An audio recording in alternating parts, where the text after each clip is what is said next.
Back on Sportsbit, Betting Insight today, Paulie and Teddy, big game breakdown. We'll get to South Carolina and Vandy in 1 second. Thursday will be NFL focus, and then Friday, big game breakdown is going to be college football. How about Clemson, Auburn, UCLA, A&M, LSU, Wisconsin, USC, Alabama, Notre Dame, Texas. My God, what a week in action. We'll run all that down. Can you believe that schedule? That's not bad for week one, man. It's going to be a fun college football season, but when you have all of these marquee matchups and all of them on national TV, hopefully we can give you some information that'll help you watch and win.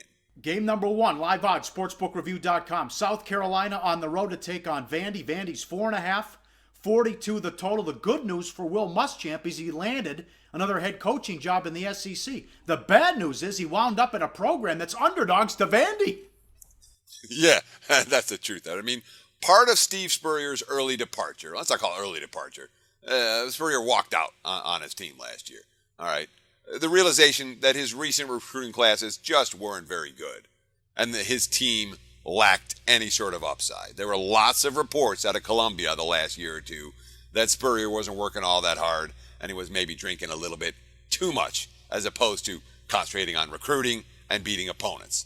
But when he walks away, all right, and leaves the cupboard relatively bare, you find a situation where Vanderbilt is now not just laying more than a field goal to South Carolina, a team that they've been underdogs in against every game since the 21st century began. Now, South Carolina beat Vandy 19-10 at home last year and then closed out 0-5, though all the losses were competitive. But, I mean, this is the first time Vandy's been favored over an SEC team other than Kentucky since 2012.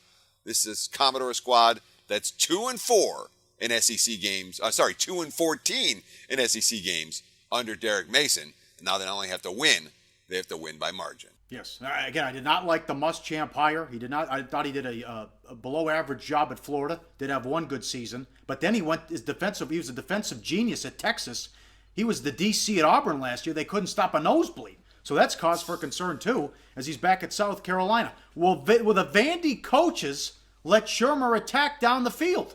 I think so. I mean, he didn't become the starter until after the loss at South Carolina last year. But here's what Derek Mason had to say about his starting quarterback. And let me make this clear. It's a starting quarterback. Quote, "I want to just say this. We have a clear-cut 1 and a clear-cut 2.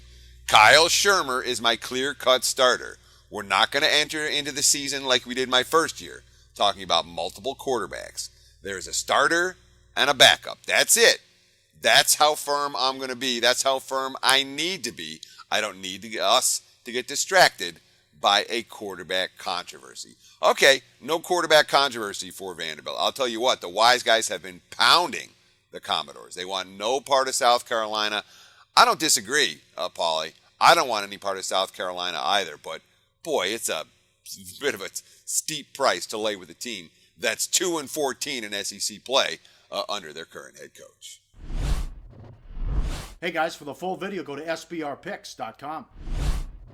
Do your research before you bet. Check out our ratings guide to see which books have the best ratings and sign-up bonuses. Open up several accounts. Shop for lines at sbrodds.com. Always be ahead of the game.